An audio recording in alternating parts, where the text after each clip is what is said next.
Hi guys, welcome to the Sailors Lounge. I don't want to sound cliche, but like you already know, I am TG, the Sailor Man. When I thought about the Sailors Lounge, the primary idea that was behind it was to have sailors come and let's talk about their experiences. Now, regardless of the fact that we could be exposed to the same environment, no two sailors have the same experience. I'm glad to announce that I've gone back to the primary idea. No, I am not entirely cutting off, showing life at sea and what is happening on my travelings. No, it's still going to be an integral part of the Sailors Lounge. However, I've decided to, start hosting sailors, let them come talk about their experiences. I'm really excited to share that today, this episode is officially our maiden episode of the Sailors Lounge podcast. Furthermore, I am even more excited because I'm going to be having my first guest and we're going to talk about a whole lot of stuff. Okay. He's pretty much a gentleman by all standards and I'll allow him to introduce himself. So join me as I make welcome my very first guest on the Sailors Lounge podcast. So guys, like I mentioned, this is my very first guest on the Sailors Lounge and I'm really excited to have him. So I will let him, introduce himself and what he is on board the ship. So tell us, what's your name? So, hello to everyone. My name is Volodymyr. I am working as ETO. For now, I'm already almost 4 months on board, and I hope that my contract is coming to end because it's already a long time. We hope so. Going home is usually one of the challenges that sailors would face. Okay, so you've heard him, Vlad. Yes, it's pretty much very interesting person. I can tell you that for a fact. And I have some questions that I'm going to be asking you. So my very first question is, obviously, everybody I meet who is a sailor, the first question I ask them, what inspired your career as a sailor? So actually, it's quite a long story, but generally in few words, I was inspired by my friend from childhood. Oh wow, that's interesting. Yes, so he actually wanted to become a seaman, and it kind of motivate me. Oh, okay. But with time, something changed, and he chose some other path. But I already. Well, he decided to stay. Yes. That's interesting. He left you on the way. Anyway, it's fine. Oh, okay. So second question. For most of the times I've been on board, usually they have one ETOs, right? So is that like an industry standard to have just one ETOs? I'm certain you've worked on other vessels. So do you usually have more than one ETOs or just one? In the most cases have only one person, but have some kind of specialized ships, which is have up to 3-4 person on board same time. Oh, so I was working on different ships, which is require a lot of job, a lot of maintenance to do, and there was up to 3 person from electrical team.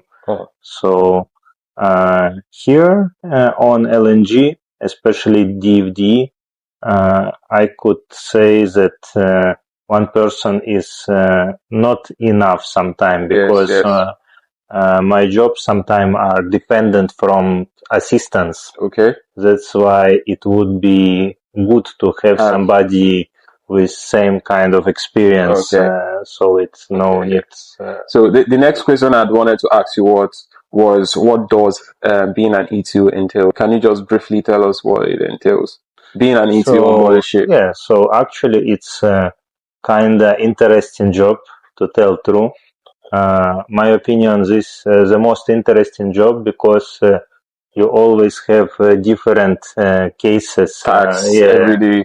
Yes, different kind of work. For example, it's totally different from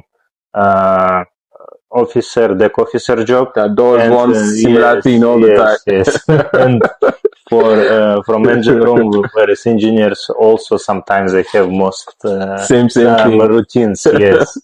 So my job is kind of unique. That's what I could say. That's very interesting.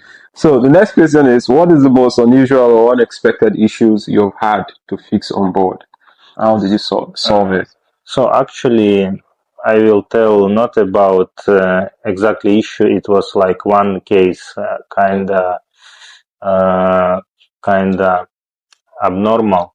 Once I remember I woke up in the night time. It was on ship, and I didn't even felt why.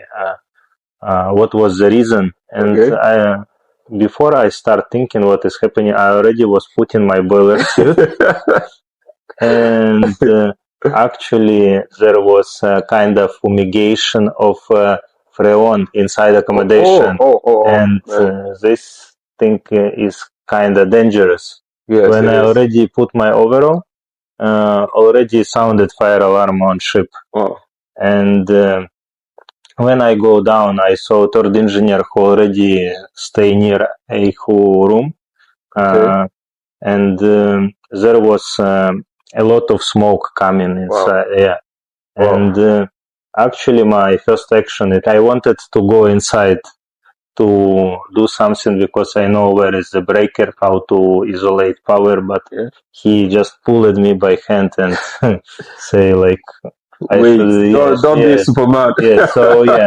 So I just think maybe 10 seconds and I decide, better I go from down to isolate power supply from emergency switchboard. So luckily there was no any problems for a crew with this case, but it was really kind of extreme. I think this could be one separate story because it's I one time had that same experience. There was fire. One of the steam pipes busted in the engine room, and then the fire alarm went off. Everyone on board were all confused. We didn't know what to do. It was in fact, I don't want to have such kind of experience anymore. Okay, so as an ETO, what is one electrical tool or equipment you absolutely cannot do without on board? I think it's like for any ETO, it's a multimeter. Oh, multimeter. Because without it, I'm feeling myself like without my hands. Oh, okay. So multimeter has it, right? How long have you been sailing for, and how much longer do you want to sail for? For now I'm sailing already 12 years. I started from 2012. Wow, that's it. But I still cannot say how long I will sail more. Of course, in future I want to settle ashore, but for now it's very hard to. It's very interesting. So, what is the longest you have stayed on board for a particular period of time? Actually, my longest contract was 6 months. Oh wow! So it's to tell true, it's not so a long period if compared with somebody who stayed during their life maybe 8, 9, 10 months. Yeah, so true. I have actually stayed on board one time for 11 months, and that was during COVID. No relief. We couldn't go into any ports. We were just caught up at sea. It wasn't funny. 11 months. That's the longest I've stayed on board for. Okay, so how do you balance work, relationship, and social life? How do you get to balance it? So mostly I just try to separate working time and time for a relationship, time for also some of my hobbies, what I prefer to do. So I just segregate by time. Pretty good. I think you have a good balance for it. Okay, so I feel lonely sometimes at sea, to be honest. Do you feel lonely at some point while at sea? Yeah, of course. I feel lonely, especially now because, to tell true, before I was single, I never had a relationship, so for me it was easier. But now I have a girlfriend, and I think difficult. And I want to say hello to her if she will see. She will definitely see it. I think she will definitely see this video. Maybe you'll be coming back home soon. who can tell? You'll be going back home soon. Yeah, I hope so. So what is the one fun thing you do while you're on board to keep yourself away from boredom, when you're bored? So as I mentioned before, because now I'm in a relationship, most of the time I spending by video calls with her, with my family. That's pretty good. Sometimes time pass very fast. Even I remember a few days was that 5 hours disappear just like that. So, I get it, I understand. It's really very difficult dating sailors, to be honest. Shout out to women dating sailors. Shout out to you guys. You guys are super women because it's not easy. It's really not easy, and you're doing pretty well. I think one of the best ways to keep a long distance relationship, particularly with sailors, is constant communication. Yes, exactly. In the past, it was actually something that I wasn't very good at communicating in the past, but I'm learning. I'm learning, so I'll improve. All right. So, have you had a bad weather experience before? If yes, could you share the worst weather experience you've had? Actually, yeah. One time I remember it when I was working on container vessel.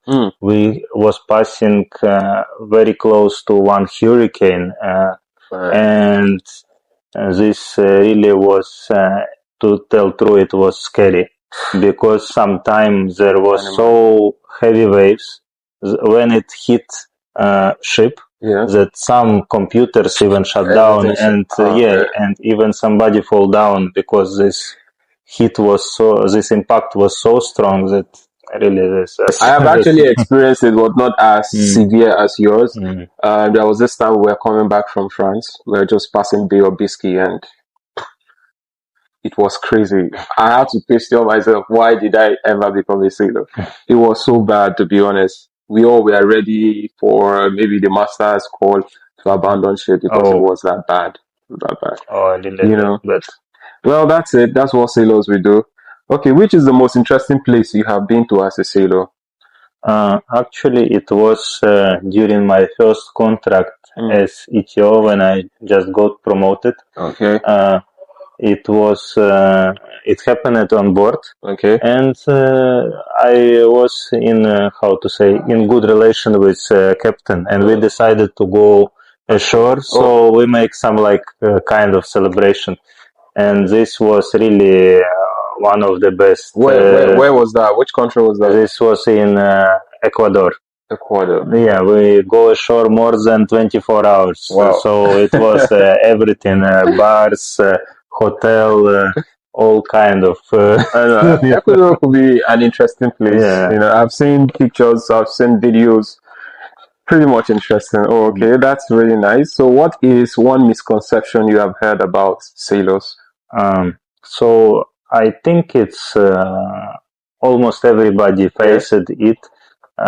It's mostly about expectations of our relatives or our friends who is not involved in our job. Okay. Because most of them thinking when we stay on board of ship and ship go around the world, we also travel around the world. True. But it's not like that. Ship is going, but we stay on the ship. That's mostly how it happens. So the misconception is that they think that you have been to a lot of places. Yes, traveled a whole lot of exactly. places. I know how that can be. Sometimes you're on duty, you get to a port, you can't go out. For people just feel like, oh, you've been traveling a whole lot and all that. Yeah. Okay, that's the first time. Usually the first misconception I get, when people know that I'm a sailor, they say, oh, I'm a womanizer. I mean, we travel to a lot of places to see women, and some people think that we have children everywhere. Some people think I'm a drunkard, I drink a lot, all this kind of thing. But that period of sailing has passed. I think sailors of this new generation are, they are becoming more responsible, and all those things are just like stories, folklores, So most probably, yeah. So okay, so that's a new one. Would you recommend sailing as a career to someone? Yeah, actually, it's how to say. My opinion on this job is not the best in the world, but for sure not the worst in the world. So exactly. Yeah, at least people can work here and they will know that yes, they are working hard, but they will could earn something. Okay. So yeah, of course, I definitely can recommend for somebody this job. Yeah. That's interesting. So last question: if you had to choose again, would you choose being a sailor? Actually, yeah, but most probably in different kind of fleet, for example. Okay. Because when I was younger, I had a dream to go on passenger fleet. Okay, But it happens exactly when started COVID. So actually, you know, sometimes life gives some challenges, and yeah. And you just have to alter course. yes, exactly. Okay, so we're going to do a yes play game. I'm going to give you two options, and then you choose. Would you rather work on a cruise ship or a cargo ship? Why? Cruise. Cruise ship. Why? Any special reason? I think more opportunities to go ashore. True, that is very correct. Okay, so container ship or LNG ship? You've been which LNG. LNG. Yeah. Why? Because for ETO, jobs are more calm on LNG. Really? Yes. But on container vessels, you get to go to shore leaves a whole lot because you guys stay in port for a pretty long time, 2 weeks, 3 weeks. On container, no. Nowadays, container ships, they stay maximum 24 hours. Wow. Sometimes have 2 ports in one day. So could stay 3-4 hours in one port, have 12 hours sea passage and 2-3-4 hours in another port. Also happen like this. Interesting. Okay. Would you rather have to explain electrical concept to a non-tech crew or deal with a malfunction in the middle of the night? Actually, for me, I'm such kind of person who like to explain things. So for me, it's not a problem if somebody have any questions and want to ask how, for example, this thing work or how to use some electrical tools. Yeah, I always, if I'm not busy, I always happy to explain. Guys, I told you he's a very gentleman. So would you rather be at sea during summer or winter? Actually, during summer, because now I'm living in Thailand. Okay. So in Thailand, in winter start high season when it's not so hot. Okay. So, who has more varieties of food, Asia or Europe? I think Asia. Asia. Yeah. Where you stay in Thailand. Yes, yes. Variety is much more. So, traveling by sea or flying? Fly. I prefer fly. Because usually when I have flight, usually it happens with some good memories. Yeah, or I travel somewhere. Or at least I travel from ship. So it's also okay, I get it. Okay, so on board our ship right now, who do you prefer, captain or chief engineer? I think chief engineer, but only because I'm part of engine team. Yes. For okay, chief engineer, have it. Me too, chief engineer. All right, guys. So I really want to appreciate you for coming on the show. Thank you very much. So, guys, thank you too, Josh. You have a preview of what life is like at sea. You know what he does with his life.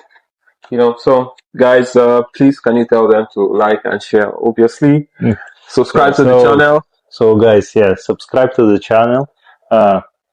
Push your likes and share videos with your friends, with relatives. We would be happy if you share with them. Of course. So thank you very much, Vlad. And to you guys, thank you for watching. And so we'll come your way next time. I am Gigi the Sailor Man, signing out. Peace.